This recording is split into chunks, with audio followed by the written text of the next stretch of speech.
Salut à tous et bienvenue sur ma chaîne. Dans cette vidéo, je vais vous montrer une méthode gratuite et plus efficace que l'antivirus pour vous protéger contre les pirates, les virus ou les différentes installations de logiciels malveillants. À travers les exemples concrets que je vais vous présenter, vous comprendrez pourquoi je soutiens que cette méthode est plus efficace que l'antivirus. Avant de commencer, je tiens à remercier tous ceux qui se sont abonnés à cette chaîne. Pour les autres, je vous encourage à vous abonner pour ne pas manquer les prochaines vidéos que je vais publier. Maintenant, je vais vous présenter les démarches à suivre pour vous protéger là où l'antivirus ne peut pas le faire. Je vais entrer dans cette barre de recherche et taper « Panneau de configuration ». Après cela, effectuez un clic gauche sur le raccourci qui s'affiche dans les résultats de recherche. Pour que tout le monde voit la même chose que moi, appuyez sur la catégorie. Après cela, cliquez sur « Petites icônes ». Maintenant, nous allons rechercher « Compte d'utilisateur ». Effectuez un clic gauche dessus. Pour ceux qui ne le savaient pas, lorsque Windows est installé, un compte utilisateur est automatiquement créé, avec des droits d'administrateur. Ce qui nous pose un problème, c'est que toute personne qui utilise l'ordinateur en votre absence a les mêmes droits d'administrateur que vous. Il pourrait modifier les paramètres du système, ou installer n'importe quel programme malveillant, voire même des programmes d'espionnage. L'antivirus va détecter, bloquer l'activité et demander la permission. Si l'administrateur autorise l'installation du logiciel espion, votre antivirus sera contourné. Pour vous protéger de ce genre de situation, nous devons créer un autre compte utilisateur. Son efficacité sera mise en évidence dans les démonstrations prévues à la fin de cette vidéo. Pour le moment, nous allons appuyer sur « Gérer un autre compte ». Maintenant, cliquez sur « Ajouter un utilisateur dans les paramètres de l'ordinateur ». Pour commencer la création du compte utilisateur, appuyez sur « Ajouter un autre utilisateur sur ce PC ». Nous demande « Comment nous souhaitons nous connecter ». Je ne me connecte pas avec un compte Microsoft. Donc, je vais appuyer sur « Je ne dispose pas des informations de connexion de cette personne ». Je vais continuer en appuyant sur « Ajouter un utilisateur sans compte Microsoft ». À cet endroit, vous pouvez entrer le nom d'utilisateur du compte. Plus bas, nous allons ajouter un mot de passe que nous sommes seuls à connaître. Nous allons répéter le mot de passe pour confirmation. Nous avons également quelques questions de sécurité pour pouvoir récupérer le mot de passe, si vous l'oubliez. Je choisis la question au hasard, et je réponds de la même manière. Mais vous devez le faire avec attention, afin de pouvoir récupérer le mot de passe. Nous répondrons à toutes les questions de sécurité. Une fois que vous avez terminé, appuyez sur « Suivant ». Comme vous pouvez le voir, le compte a été ajouté. Maintenant, nous allons cliquer dessus. Ici, nous allons cliquer sur l'option « Modifier le type de compte ». Comme vous pouvez le constater, il a été créé automatiquement en tant que compte standard. Mais nous devrons cliquer sur cette flèche, pour ensuite choisir de modifier le compte en administrateur. Pour valider, appuyez sur « OK ». À ce moment, ce compte est devenu un compte administrateur. Ainsi, la première étape de cette démarche est terminée. Maintenant, je vais fermer cette interface. Je remarque que l'interface n'a pas été mise à jour, et je décide d'appuyer sur les flèches pour actualiser les informations. Les informations ont été mises à jour, et maintenant nous pouvons voir le nouveau compte, créé avec des droits d'administrateur, et protégé par un mot de passe. La deuxième étape consiste à retirer les droits d'administrateur du premier compte, qui n'est pas protégé par un mot de passe. Maintenant je sors d'ici. Cliquez gauche sur le menu « Démarrer ». Cliquez gauche sur le compte utilisateur. L'ordinateur redémarrera après que je clique sur « Se déconnecter ». Je m'excuse pour la qualité de l'image en ce moment, mais j'ai tenu à enregistrer avec une caméra externe, pour vous montrer comment j'ai procédé au redémarrage. Donc, au redémarrage, nous choisirons le compte administrateur, celui qui est sécurisé par un mot de passe. Il s'agit du compte que nous venons de créer. Bien entendu, pour accéder à ce compte, il vous sera demandé votre mot de passe. Tapez votre mot de passe, puis appuyez sur la touche « Entrée ». Au premier démarrage de ce compte, vous serez invité à répondre à quelques questions pour le configurer. Je répondrai selon mon choix, mais tu répondras comme tu le souhaites.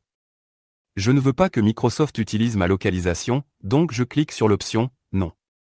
Pour confirmer votre choix, appuyez sur « Accepter ».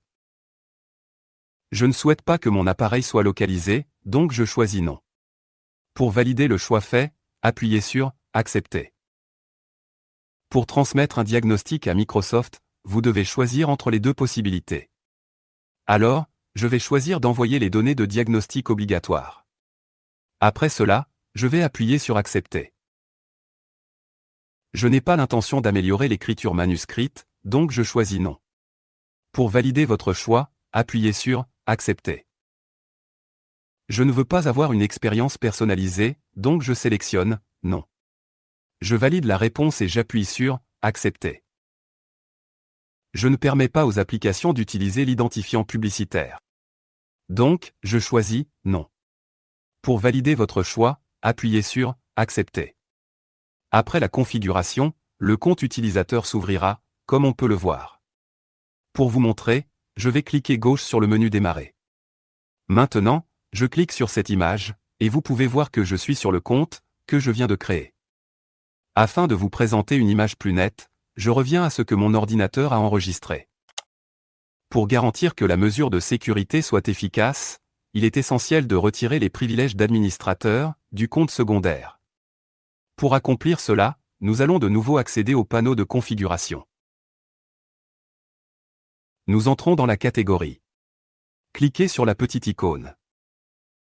Ici, nous entrerons dans le compte utilisateur. Cet emplacement fournit des informations concernant le compte avec lequel je suis connecté. Je vais cliquer pour entrer dans l'option « Gérer un autre compte ». Je vais sélectionner le compte utilisateur secondaire. Ensuite, je vais choisir l'option « Modifier le type de compte » et je vais appuyer dessus. Ce compte dispose déjà de droits d'administrateur, donc la seule option qui nous reste est de le modifier en un compte standard. Il est précisé ici qu'un compte standard ne peut pas avoir d'impact sur d'autres utilisateurs et ne peut pas non plus compromettre la sécurité de l'ordinateur. À la fin, je vais vous faire quelques démonstrations concrètes.